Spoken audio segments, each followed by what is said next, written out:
Welcome everybody, and I hope everyone's doing well before this day before Thanksgiving here in the United States. And even those of us who live outside of the United States or who don't celebrate Thanksgiving, happy holidays for you too, because it is that time of season. Now, what I actually did want to cover is something that I've been noticing for the last kind of couple of weeks now, and it's these articles that have been kind of popping up and saying like, here's why Thanksgiving may not cost as much as you think, and kind of showcasing why it's a little bit cheaper now, even though in all actuality everyone knows our dollars aren't going as far as they should be, or just our currency in general isn't going as far as it should be. This first article that I wanted to pop up here is actually from California, and that's actually my home state. And so I always think it's kind of funny to start from there and branch off there. So it just kind of kicks off.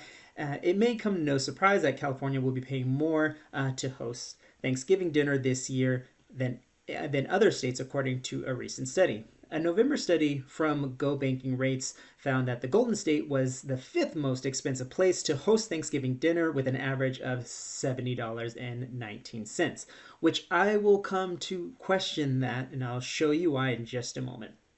The study analyzed and shared the cost of Thanksgiving dinner in each state by examining prices of typical Thanksgiving staples like turkey, stuffing, potatoes, and pie. And then we're just going to scroll down here. Here are the top 5 most expensive states for Thanksgiving dinner. Now, I will say that actually makes sense from like Hawaii and Alaska, just because, yes, they're kind of outside of the mainland, so it costs a bit more to fly in produce to these areas. And then Maryland, it does have a little bit excerpt in there as to why, as well as Nebraska, and then California, just because everything's always so damn expensive in California. Now, as we scroll down here, this is where I started wanting to talk about this article. The cheapest meals are in Georgia and Kansas at $58, and at 58, 21 and 20 respectively. According to the study, Georgia and Kansas have lower costs due to their lower living expenses and abundant agriculture produce. I'll go back to that in just a second. Overall, Thanksgiving dinner will cost less than in previous years nationally, but remains higher than pre-pandemic levels. This year, the average cost of Thanksgiving dinner for 10 people is essentially $58, a 5% decrease from 2023, but still 19% higher than in 2019, according to the American Farm Bureau Federation's 39th Annual Thanksgiving Dinner Survey. Hold up, pump the brakes. I have never seen any kind of expenses go below $60 for 10 people in my life, especially when you're talking about cooking things, turkey, and this lightly starts to go into it right here. And this is, where the first kind of gaslighting and starts to come into question. The centerpiece at some Thanksgiving tables, such as turkey, helps bring down the overall cost of dinner. The average price for a 16-pound turkey is $25.67. Now, I thought about this for a second. I was just like, so you mean to tell me that half of the pricing, which is on average, right, this turkey, $25, but yet it only costs $60 to feed 10 people? But really? I mean, like, this is like the most, I don't even know where they're getting these numbers from. And the funny thing is, I actually clicked on this article because I just thought it was funny. I was like, these people must be really gaslighting us. And then actually, this is that story that they're pulling from, at least from the data. And this is and actually, this always makes me call into question whenever I see, oh, this came from a press release, or essentially a public relations spin marketing firm. And so that's kind of like where I always come into questions whenever I see surveys, is because like, wait, who wrote this? And then automatically I see, oh, public relations. Okay, so you're spinning a story. And then so I ended up actually, because these numbers are bogus anyway too. I'm just like, really, it was $64. And this was honestly at the peak. And so I know this is this is an outright lie.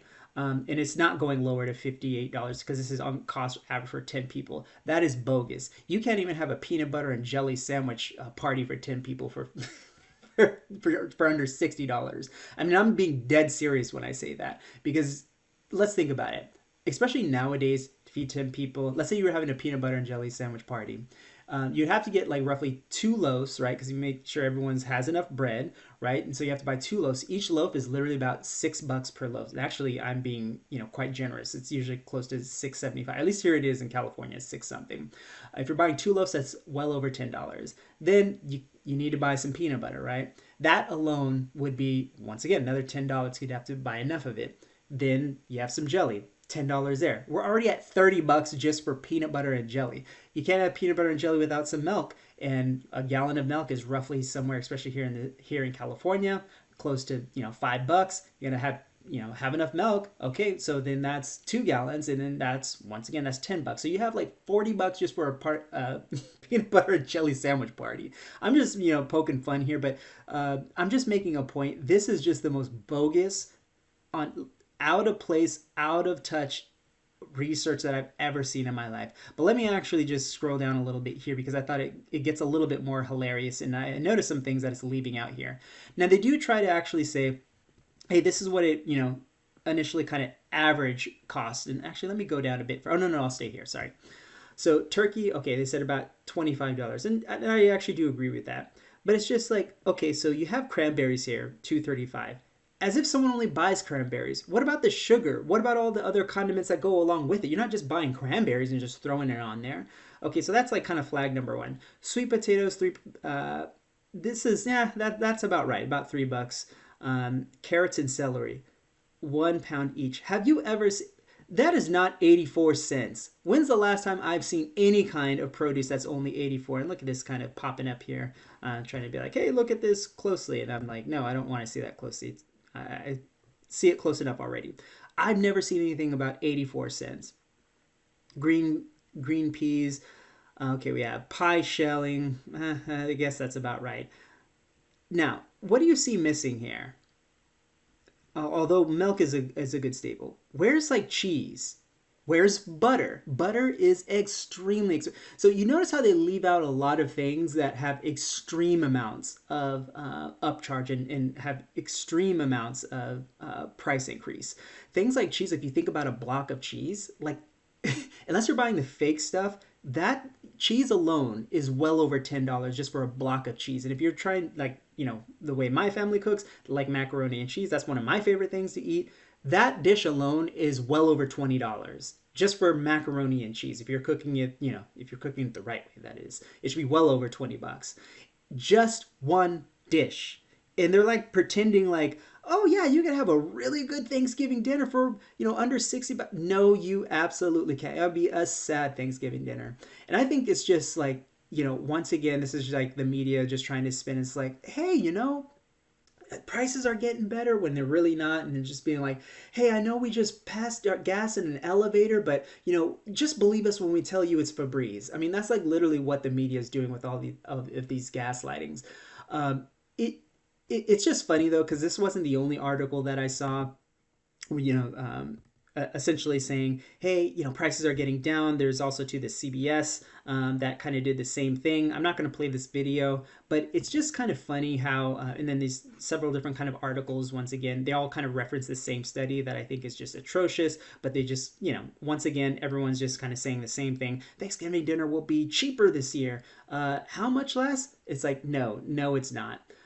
So the main reason why I just pull these up is just, to number one, see what everyone else thinks, because I tend to think that once again, they are just gaslighting people, just trying to tell them, hey, it's not as expensive as it really is. And I just found it funny that they keep pointing to this article that, it just so happens to leave off a lot of staples. There's no condiments, which, you always have to order condiment. You never have enough mayonnaise. You never have enough butter. You never have enough all of these different things that were completely missing from that list. And it's just, I just thought it was atrocious. And I was wondering if anyone else has kind of noticed these trends too as well. Tell me what you think.